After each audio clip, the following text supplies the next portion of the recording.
All right, it's been quite a show so far. Really love all the people that have called in. I want to thank everyone for, and I mean hundreds and hundreds of tweets that I've received, and I can't respond to all of them, but I want you to know that I am reading them. I appreciate it, and I'll just leave it at that. Doug Christie, who was a member of the Kings when the Kings were the hot ticket in the NBA, and has been doing a great job on Comcast and, of course, on Kings Radio before and after games, particularly the post game. Doug, Happy New Year, buddy. How are you? I'm doing fantastic, Grant. Happy New Year to you, my friend, and, of course, all the Sacramento fans out there.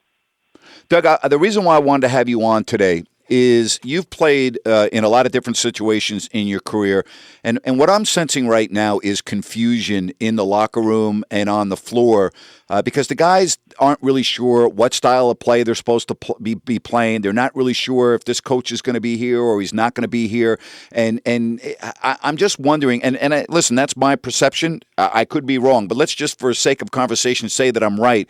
How difficult is that to be a player under those circumstances and still go out and compete to your highest level and all be cohesive and on the same page?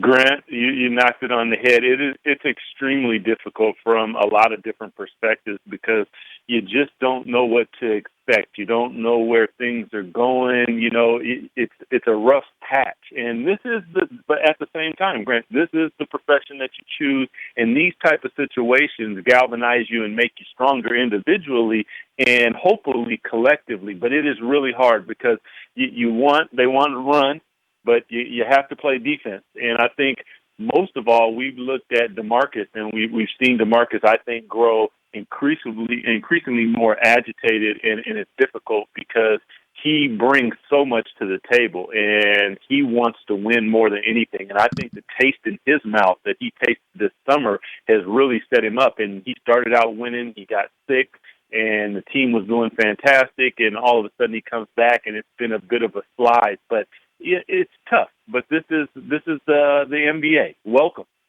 Yeah, they say that winning will cure all ills. Would a 3 or 4 game winning streak cure this, or is it a situation where, as a player, you need to know what the direction of a franchise is?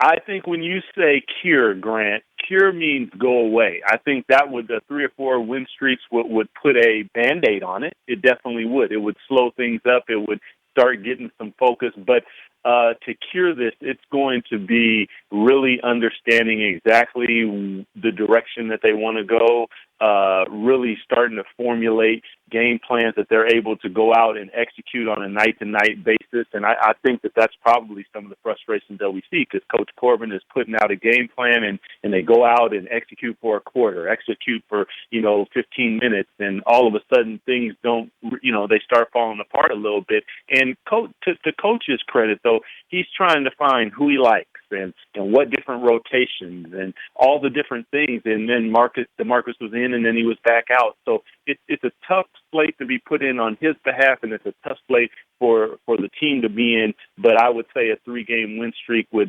definitely be good. Are you talking about the rest of the road trip, Grant? Yeah, you know what, Doug? I am. I mean, it's got to start somewhere. The issue that I'm seeing, and you've watched all these games, and I've heard your comments driving home from basically every game on the homestand, is it's very difficult to win in this league, number one, when you're giving up as many points, but number two, when you're turning the ball over as much. And it hasn't been just here and there. It's pretty much been on a nightly basis. And so whereas a 3 or 4 game winning streak sounds great, it's not just like a light switch that you flick on and off. And I'm just not sure how this team is just going to all of a sudden step out onto the floor, play better defense, and stop turning the ball over, because if it were that easy, I'd be coaching the team. There you go. Grant, I think that you have to take it game by game. And I know that that's, kind of old hat, and you say that almost quarter by quarter. You look at the opponent, you see what that opponent brings to the game, and you're going to have to deal with that situation until, which is what we had, Grant, is we had our own system, and we made people adjust to us. And right now, the Kings aren't good enough to make teams adjust to them. They definitely adjusted to Marcus and Rudy because they are so dominant out there on the floor. But as a team, teams aren't adjusting that way. They're just attacking. And once that system is in place, teams will have to start adjusting to the Kings. And until that happens, it's going to be a little bit of rough going. Doug Christie joining us here on the Grant Napear Show. We're going to get back to some phone calls in just a moment, so if you're on hold, stay on the hold. How much have you enjoyed the broadcasting, doing the radio and then the last couple of nights on Comcast in the studios in San Francisco? Do you enjoy that? Oh, man, I am so grateful for the Kings allowing me the opportunity to do this. It has just been an absolute blast. I love it. I love watching basketball, first of all, Grant, but I love talking it, and I'm sure my son is probably happy because he's the one who usually hears all of my rants and my comments and different things, Right. and now I can kind of broadcast it out there, and it is just an absolute blast. And I've been loving watching the team and the growth and all the different things that happen with it because as a player, you go through it. But now as a broadcaster and watching it's really fun because you watch maturation process. You watch how Macklemore, you see how he grows. You watch DeMarcus and see how he grows and see what Darren has brought to the team. And a guy like Rudy, who in my opinion has always got a bad rap, and now seeing him on a night-to-night basis, you just grasp an appreciation, and it's just been a blast, man. Hey, before I let you go, you just said Ben McLemore, and as a guy that played the two-guard position and played it so well, I'm just, to me, and I know this is going to sound crazy, but I'm actually, and I know it's only still December as we get ready to turn the calendar into 2015, but if he continues to improve like this, I mean, I could see myself giving him most improved player. I think the difference from last year to this year is night and day. What do you see with him, Doug? I totally agree with you. I've seen just in this year. Now, we talk about last year. From last year to this year, his jump, I would say statistically, is probably leaps and bounds from other people who he's going to be compared with as a most improved player. But defensively, I think is the first thing that jumps out at you. He looks a lot more comfortable, and I was really happy and proud that he took that stance defensively, and then he just kept letting his offense come to him because a lot of players, and I commented on this before, Grant, will, when their shot isn't falling, they'll just say forget it, and they'll just kind of let their game go. And he's taken a court game, and he's defensively he's improved. Offensively now he's starting to bring it. He's driving to the hole. He's getting to the free throw line. I like to see him step up and probably get some more steals because with his athleticism, he could really dominate some players out there. But I just love what I see from Mac. He's attacking the basket. He defensively, DeMarcus, you can see really trust him. He looks to him, kicks the ball, and he just pulls straight up. That jumper is so pretty. Happy New Year, buddy. I really enjoy listening to you. And again, I have the Kings post game on and love your segment and keep it up. And hopefully we'll be seeing you real soon. Hey, I truly appreciate it, and I'm going to send you out one of those Seahawks shirts real soon. Now, you know exactly where that would be going, buddy. You know what? Hey, that would be some good kindling for my fire, okay? Oh, I love it. I love it. That's a New Yorker for you, fan. Take care, man. Be well. You too. Bye. I love Doug Christie. What a great guy. All right, let's get back to some more phone calls. Let's get to Troy. Troy, welcome. You're on with Grant Napear. Go ahead. Hey, Grant, one of the biggest things that this franchise has needed is stability. And since, the Doug Christie era, the Rick Adelman era, all the coaches we've gone through with Musselman, Theus, Nat, Westfall, all the way down the line, all the, here we stay, the team moving, it's been so unstable, and we needed stability. And this ownership group came in, and they provided stability for the franchise to stay here in town, which was accomplished. And then they provided us a coach, which we all got on board and believed in, to have stability amongst the players now on the court. And we all saw as fans, DeMarcus Cousins, night after night, blowing up at Coach Westfall, blowing up at Keith Smart, and, doing stupid things to the crowd. We saw the instability of a young man on the court. We saw with Coach Malone, a coach that was able to bring stability to him as a player, and the way he performed and the way he acted. And I think also the Team USA and everything did that. Everything seemed like it was going right. And even when the fans questioned, like the Isaiah Thomas this summer, not signing him, they proved to us that this Darren Collison was the right answer. And everything was so bright, and everything was going so well on the face of everything. That's where it just imploded, and everything just got horrible. And that's the hard part as a fan that everybody's talking about is, and we're going, why? Why? Well, I understand there's a lot of behind-the-scenes stuff that we're not privy to, but I don't see it getting better. I feel it's getting worse.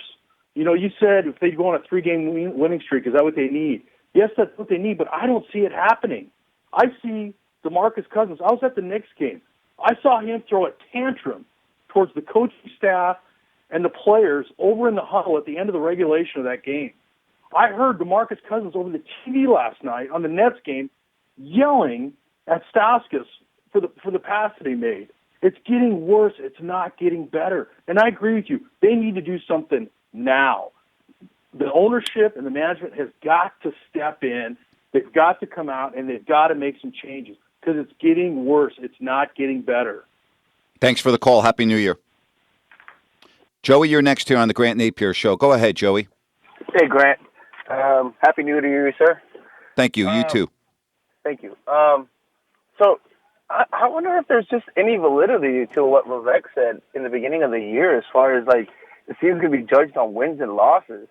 By that being said, does Pete D'Alessandro, does he become in the hot seat too? Because let's face it, this is his fault. This balloon was inflating, and it was starting to catch air, and it was starting to soar over everybody. It was in that great direction. Hey, listen, it's not my job. I'm not going on the air calling for people's jobs. That's not what I do. I'm not doing it here. That's not a decision for me to make. I have a talk show, and I'm talking about the issues that are going on. I think it's pretty well known. I mean, we just had Black Monday in the NFL yesterday. I mean, this is big, big business. And when things don't go well over a period of time, generally speaking, people lose their jobs. I like what Pete's done with this basketball team. I like the moves that he's made. I think he's made some really good trades. I mean, he gambled with Rudy Gay. It paid off. I mean, people criticized him for Omri Caspi. He's actually been really good coming off the bench. Darren Collison's worked out. Ramon Sessions hasn't. But my point is, I mean, the moves in terms of personnel, and this is what's so frustrating to me. This team right now is head and shoulders better than they were last year talent-wise, but because of the instability with the locker room not knowing anything that's going on, not knowing who's going to be the future coach, not understanding why their coach got fired, a guy that was unbelievably popular in the locker room, they're bewildered, and it's very difficult to go out and play when you're confused. It really is difficult, and that's where the team's at right now, in my opinion. I agree, and that's the whole point I'm trying to say.